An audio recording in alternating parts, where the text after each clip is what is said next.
Hey, sports fans. Today we got some PBA action and a fun catch-up with a PVL superstar. Hello, I'm Paulo De Rosario. And I'm Boom Gonzalez. We start things off with that special edition of Inside the Game with Gia De Guzman.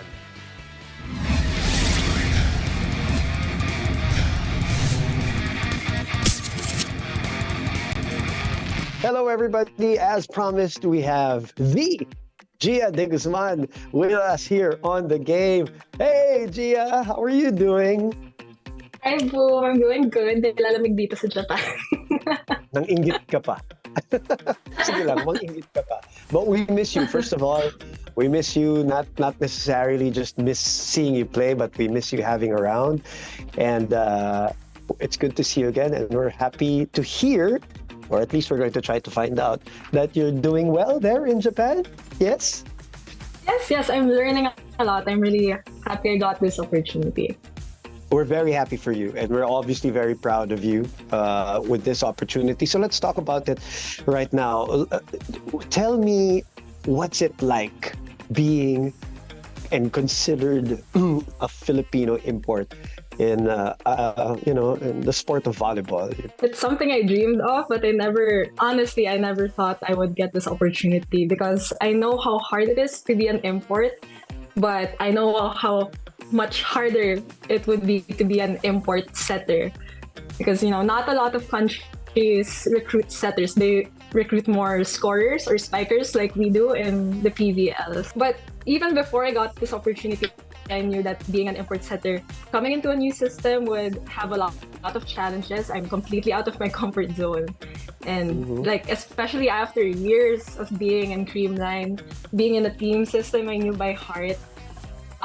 But coming here, I was really excited because there's so much to learn about volleyball, especially from the Japanese style of volleyball that's very well known for speed, defense, and great game analysis. Right. Everybody talks about it, diba? You talk about it even as an analyst when we do the UAP. We get a little bit of taste of it when we see in some of these things incorporated in the game. But now you are really, deep into it. How different really is it? And how difficult is it when you're really into it, not only with your team, but playing against teams that practice the Japanese system? I foresaw it naman coming here na one of the biggest challenges I would have is communicating with my teammates. Yes. So the language barrier is a huge challenge, most especially when it comes to my position, because I'm not saying it's hard, but it's not hard also being a spiker import. I'm sure it comes with its own challenges, but being a setter, speaking from my own experience, it's not just a matter of delivering the sets to each spiker, which is a huge challenge in itself already, because back in the Philippines, it would take a while, like a long time before I formed a really solid connection with any of my spikers. And that's with us understanding each other and speaking the same language. So when I moved here and I spoke zero Japanese, I had to fast track studying the sets of every spiker on the team without speaking the same language. So that was really hard for me. But like I mentioned, being a setter is more than just setting them up also. It's bridging defense to the offense, making transitions as fluid as possible, since most of the balls have to pass through the setter. So communication is a huge part of it talaga. But, everyone knows volleyball is a universal language. So anywhere you go, it's the same techniques, it's the same strategy. So we were able to find our way around it. And I love the girls here. They're doing their best also to study English. Like I'm doing my best to study Japanese. So we found a way around it naman. Nakakapag-communicate kami ngayon. So you're telling me that right now it's still an ongoing process, this whole bridging the gap and trying to figure out communicating so that it can translate into the game. From 0 to 10, where are you guys now when it comes to that? If you may put a number on it. So I'm like 6 months in here in Japan. In terms of communicating, siguro nasa 5 na kami. Okay, halfway. I can't speak in sentences, but I know the keywords, especially when it comes to communicating inside the court. So higher, lower, faster, or where to position myself, and even counting numbers. Yun yung mga essential here. So, Right. sobrang, since day one, they really teach me that. Para daw, even if no one is translating for me, I can, context clues ng onte. Yes. So we're talking about volleyball language naman eh. So, Yeah. it's a completely different lingo. Okay. What is the most eye-opening part of this experience for you so far? Like something, wow, this is, you already had certain expectations about, this is going to be like this. And I'm not talking about the country. I'm just talking about from a volleyball standpoint. What has been the most eye-opening experience for you? If I may, parang, did you ever think, this is a completely different sport and how they play it here? Is there anything like that? Of course, like, since day one, learnings have been coming every day, whether it's through skills or yung mga realizations ko for myself as a person, as an athlete. I think the number one I've learned talaga is there's really so much to learn about volleyball. Like, I learned so much back in the Philippines from different players, teams, and coaches that I've experienced. And also playing in the national team and experiencing other countries in tournaments, but being immersed here in Japan for the past 6 months, na every day I go through the same things my teammates go through. Ang dami ko talagang natututunan, from skills up to work ethic and how they live their days. So, I don't know, I'm sure it's really helping me grow as an athlete. So I'm really happy about it. I was thinking about this early this morning when I said I was going to talk to you, and I wanted to ask something very personal in the sense that, when you're here in the Philippines and you win, you lose, you celebrate, you have euphoria, and then you have your heartbreaks, you have your family to come home to, you have your husband or your boyfriend back in the day to either talk about it or not talk about it, not like detoxify and all of that. But when you're in a country like this, you're the import at some point. I know Miguel is there right now, but at some point you were away from each other, no family. How do you deal with that now? Because other than playing the sport, I know the mental part, it's got to get to you. How do you stay sane in being an import right now?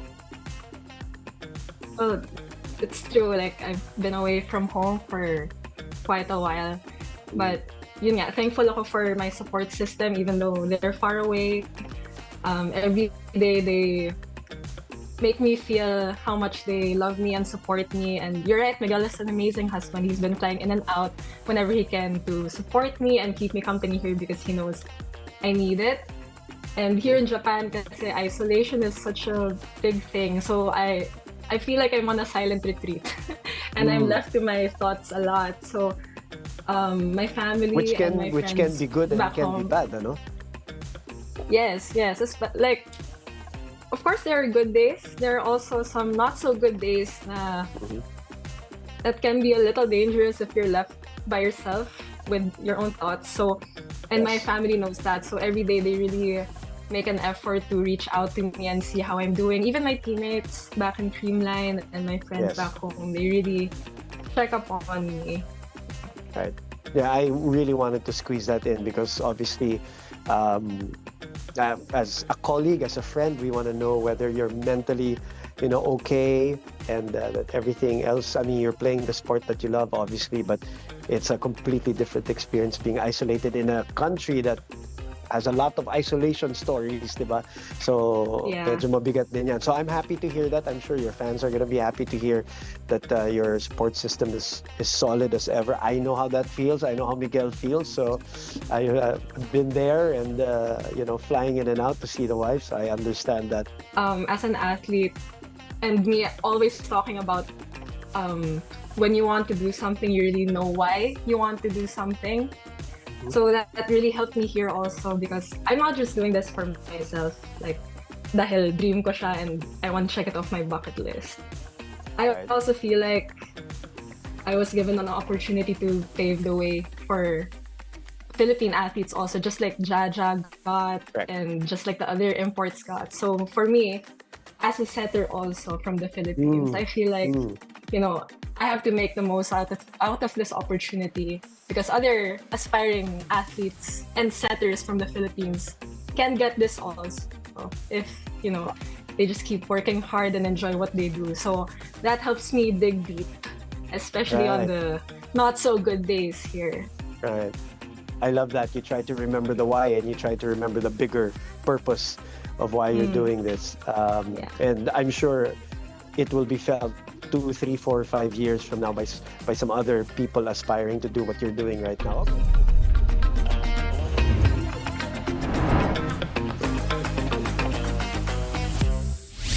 Well, that was the first part of Boom's interview with Gia, and after the break, more PVL Kwentuhan with Gia De Guzman and her time in Japan. So keep it here. You're watching The Game.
Welcome back. You're still watching The Game. Now, earlier we saw Boom's first part of the conversation with Gia De Guzman in Japan. Boom!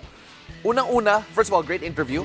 Second, I was very surprised with how honest about how vulnerable she was.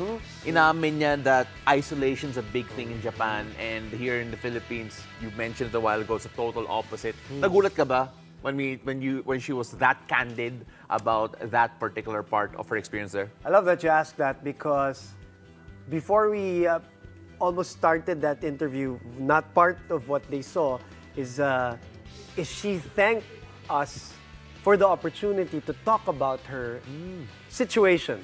You know, I mean, the playing, the lifestyle, and everything else. So I knew that from the start, okay, she was going to be open, candid, and honest about a lot of things because from the get-go, sinabi na niya na parang, uy, thanks for this opportunity. Usually, it's us who say, hey, thank you for this opportunity, and they go with their interview. But this time, she felt like she wanted to get some things out there, some things off of her chest.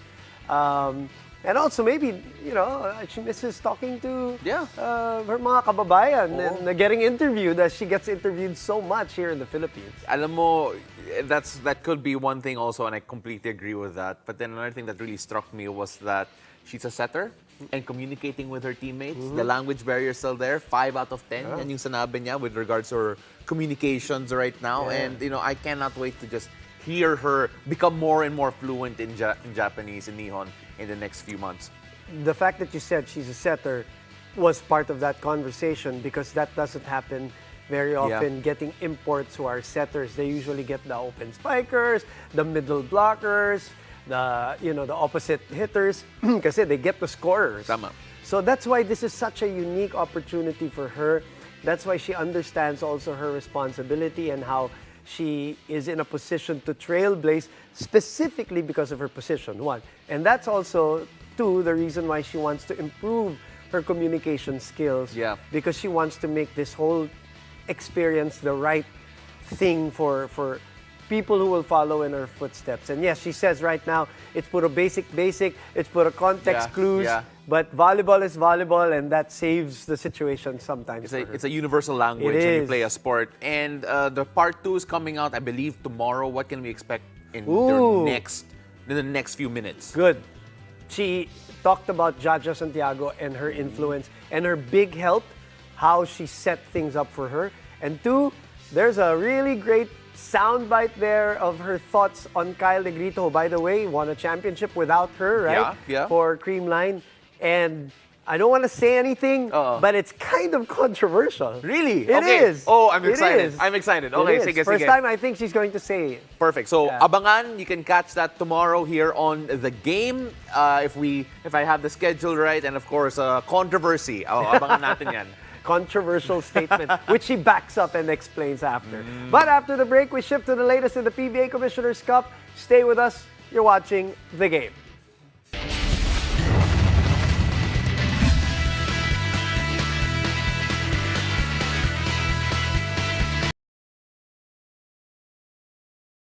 That way too. That's so good.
Welcome back. You're watching The Game. Now, wrapping up the show to break down the big games and results over the PBA weekend is analyst Vince the Prince. He's on. Prince, how are you doing?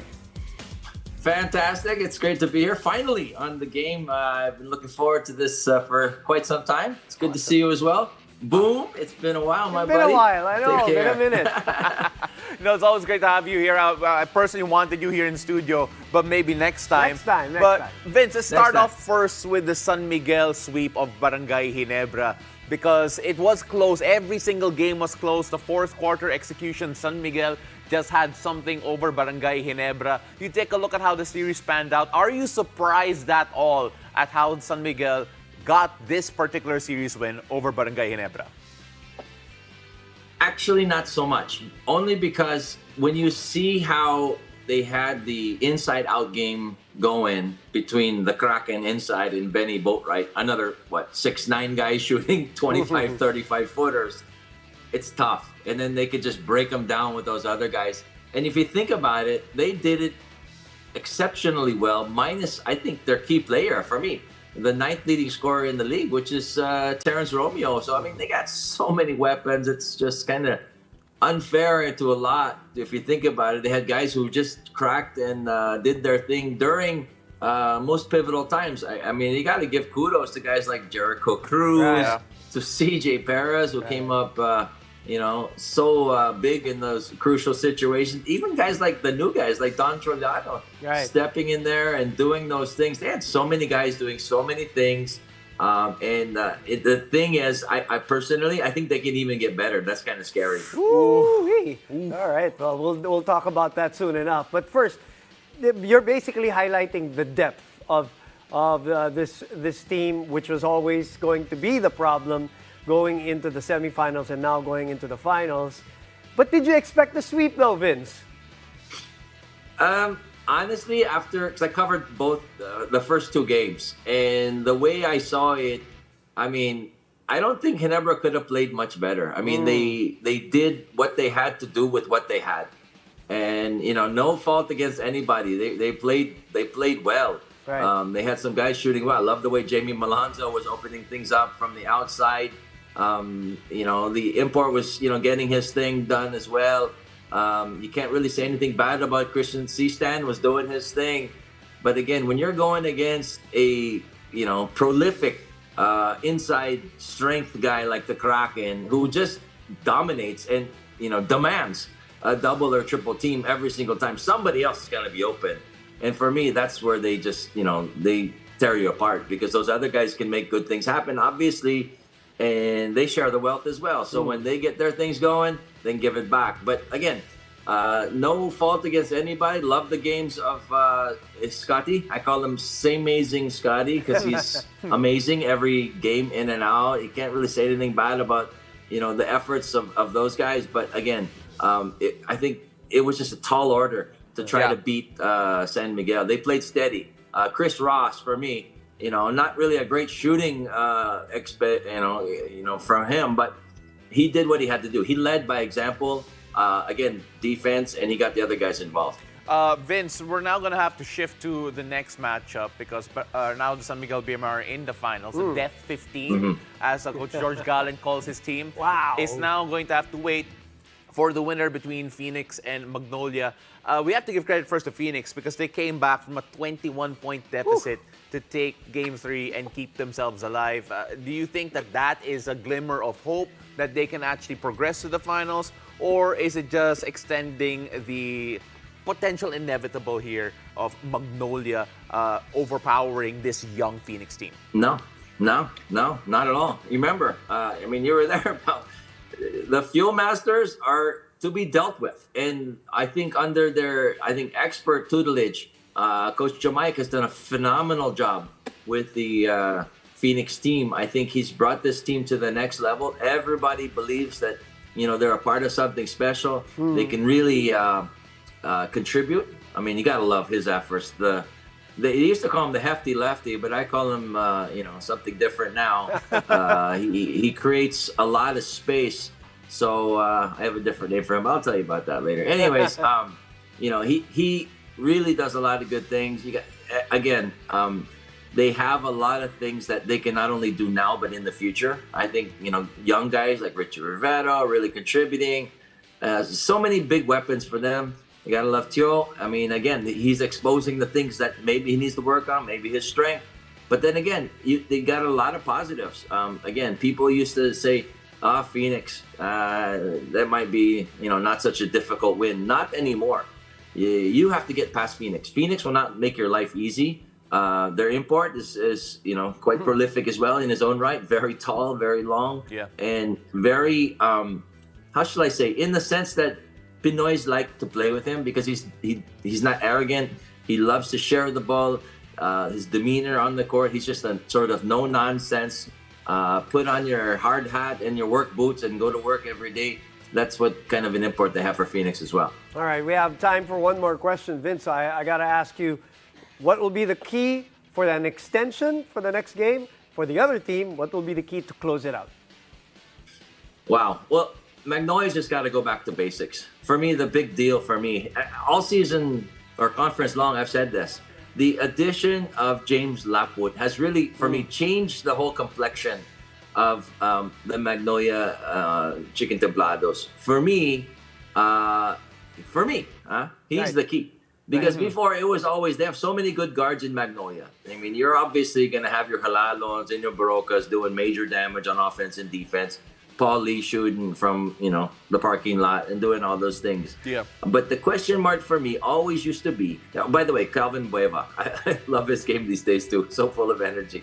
But the question for me was always about the ceiling. I mean, nothing against Ian Sangala.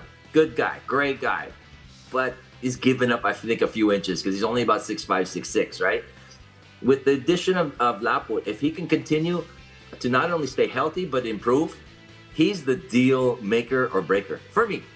I told this even to the coaches of Magnolia. If he gets to where I think he could get, we're not just talking championship. We're talking, possible, 3 championships in a row where you can, hang your hat on that. Again, for me.